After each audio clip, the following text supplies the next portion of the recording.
Dieu soit loué et bienvenue à notre Rhapsodie des réalités du mardi 17 novembre 2020. Je suis votre sœur, la sœur Anne-Christ, la sœur Fabienne de Rion. Alors, nous allons lire notre passage du jour qui est intitulé Vivre dans sa merveilleuse lumière. Avant de commencer, nous prions pour le monde entier, nous prions pour les nations du monde et nous demandons au Père éternel de nous rendre grâce en ce moment. Nous prions pour tous qui sont affligés en ce moment, tous qui suivent la persécution. Nous prions pour tous les pasteurs, les évangélistes et tous les hommes de Dieu dans le monde entier. Et nous demandons, Seigneur, que ta main repose sur eux, que le Saint-Esprit les fortifie en tout ce qu'ils sont en train de faire en ce moment où les ténèbres, où le diable et ses cohortes sont en train de affaiblir les nations dans le monde. Nous demandons, Seigneur, que ton amour va les combler, que tu vas continuer à les secourir, Seigneur, de toute manière. Car toi seul, tu es Dieu. Et nous prions aussi pour les hommes et les femmes dans le monde entier, que leur cœur soit ouvert pour connaître la parole de Dieu, pour connaître la vérité, la vérité de la parole de Dieu, et que le monde soit couvert de la parole de Dieu comme jamais auparavant. Au nom de Jésus-Christ, Seigneur, nous avons prié. Amen, loué soit Dieu. Alors, nous lisons notre passage qui est intitulé « Vivre dans sa merveilleuse lumière ». Pasteur Yakilome prend ce passage de Colossiens 1, verset 12 à 13. Nous lisons notre verset ensemble. Rendez grâce au Père qui vous a rendu capable d'avoir part à l'héritage des saints dans la lumière, qui nous a délivrés de la puissance des ténèbres et nous a transportés dans le royaume du Fils de son amour. Loué soit Dieu. Quel est ce message que nous recevons aujourd'hui? Oui, nous avons été transportés dans le royaume de son Fils, de son amour. Alléluia. Loué soit Dieu. Alors, le pasteur nous fait comprendre que ce que il voudrait qu'on demande à Dieu. Il dit, ce que je demande à Dieu est que tous les enfants de Dieu puissent comprendre à quel point le verset ci-dessus est puissant. Ce verset est puissant au niveau où votre vie, vous avez été transporté. C'est-à-dire, vous êtes sorti des ténèbres. En tant que chrétien, vous êtes sortis des ténèbres et transportés dans le royaume du Fils de son amour, du Fils de Dieu. Il dit que nous avons été délivrés du domaine des ténèbres et transportés dans le royaume du Fils de son amour. Alléluia. Oui, vous qui écoutez, si vous avez donné votre vie en Christ, vous avez été transporté dans le royaume du Fils de son amour. C'est là que vous êtes maintenant.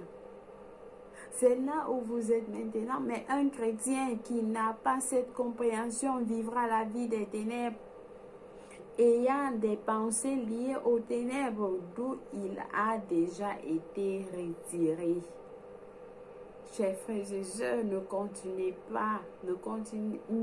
plus à rester dans la maladie. Lorsque la maladie arrive, dites à cette maladie de partir de vous parce que vous n'appartenez plus. La maladie n'a plus de pouvoir sur vous, n'a plus d'autorité sur vous. Vous n'appartenez plus aux ténèbres, vous appartenez à la lumière. Alors le pasteur nous dit comment cela se fait. Les ténèbres représentent le péché, la mort, le mal et toutes choses négatives qui sont associées à Satan. Vous n'appartenez plus à Satan, pas du tout.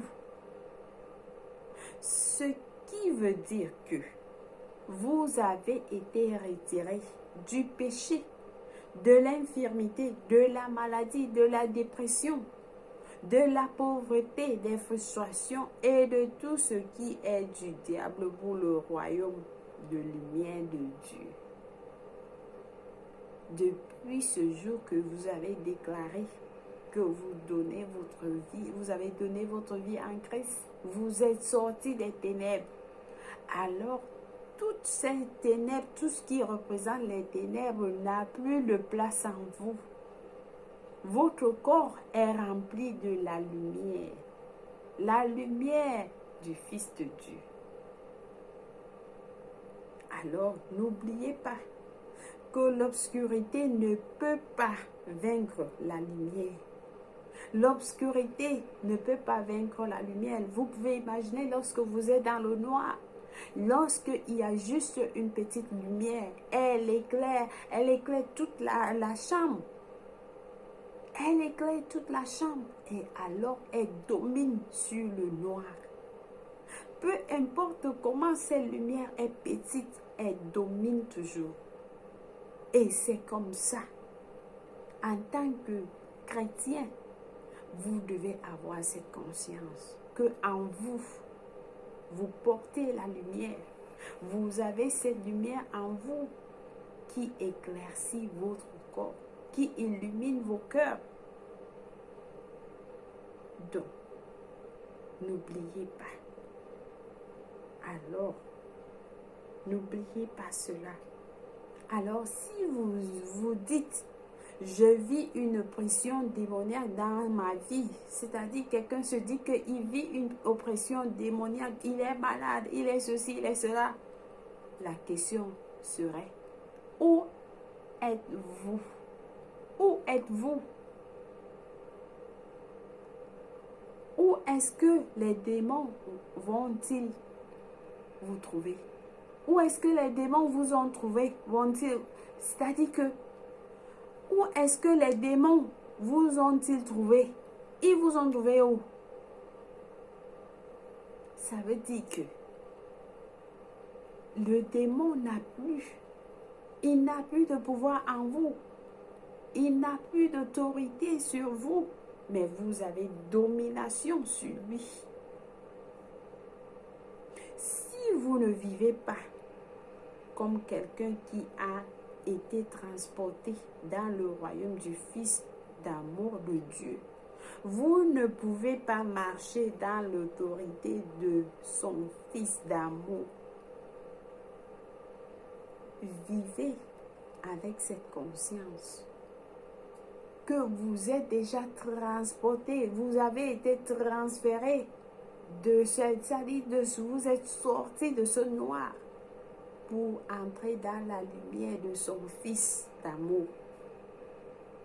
Vous devez comprendre, reconnaître et vivre comme quelqu'un qui sait qu'il a été délivré du domaine des ténèbres et transporté dans l'extraordinaire lumière de Dieu chaque jour.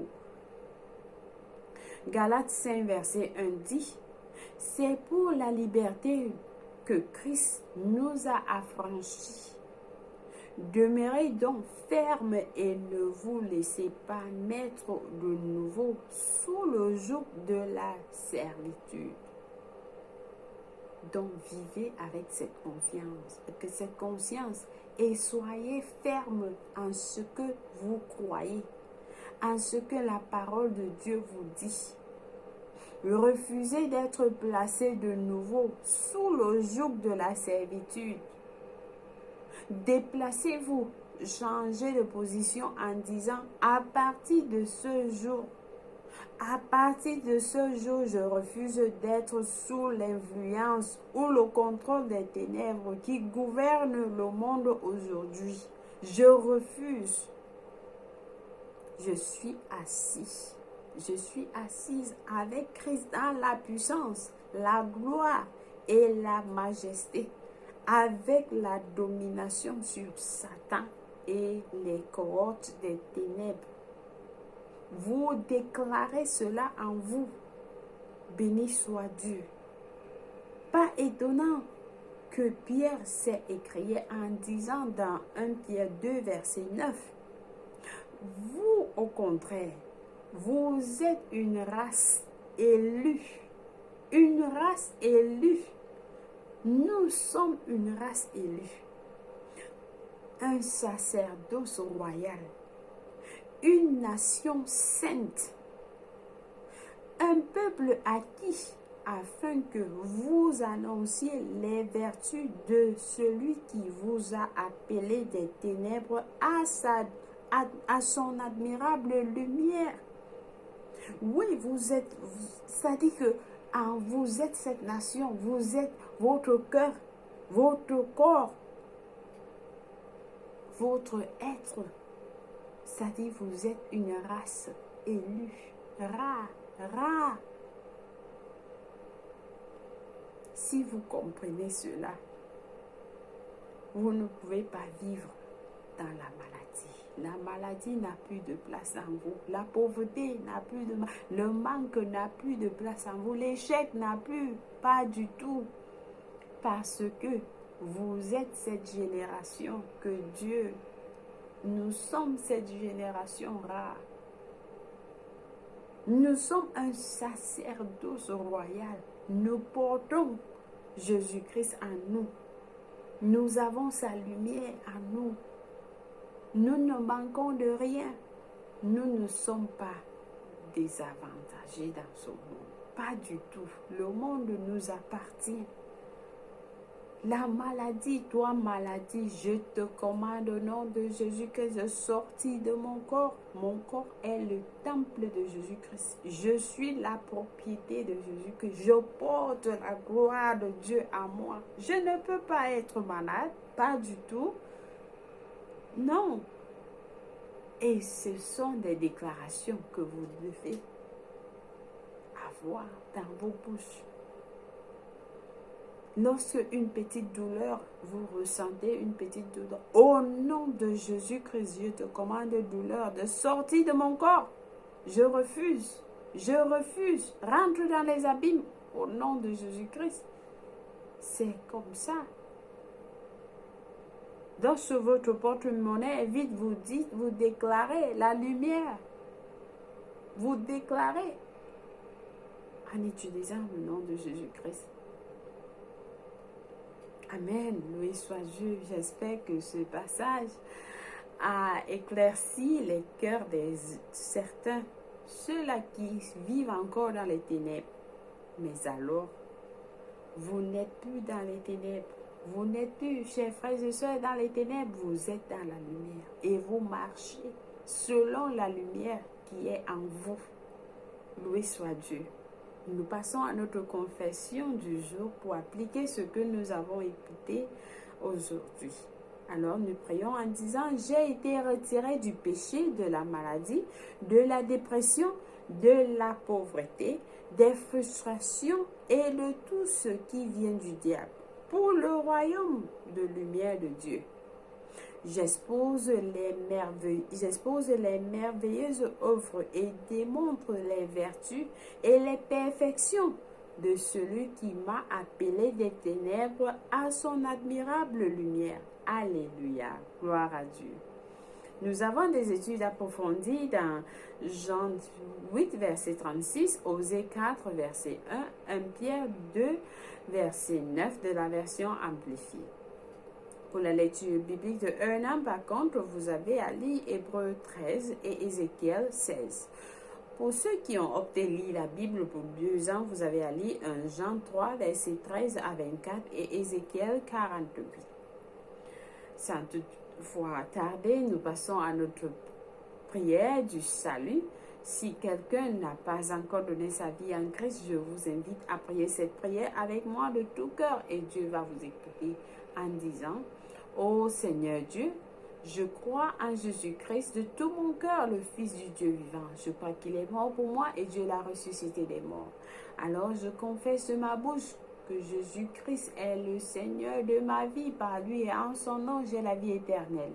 Je suis né de nouveau et je suis désormais un enfant de Dieu. Merci Seigneur d'avoir sauvé mon âme. Au nom de Jésus-Christ, Amen. Vous êtes bénis si vous avez prié cette prière. Alors les anges célèbrent votre arrivée dans le royaume de Dieu et Dieu vous a écouté. Soyez bénis, chers frères et sœurs, en ce jour et que Dieu vous protège et vous comble de sa présence. Surtout, n'oubliez pas que vous marchez dans la lumière. Vous avez reçu cette merveilleuse lumière en vous. Vivez dans sa merveilleuse lumière. Au nom de Jésus-Christ, Amen. Au revoir.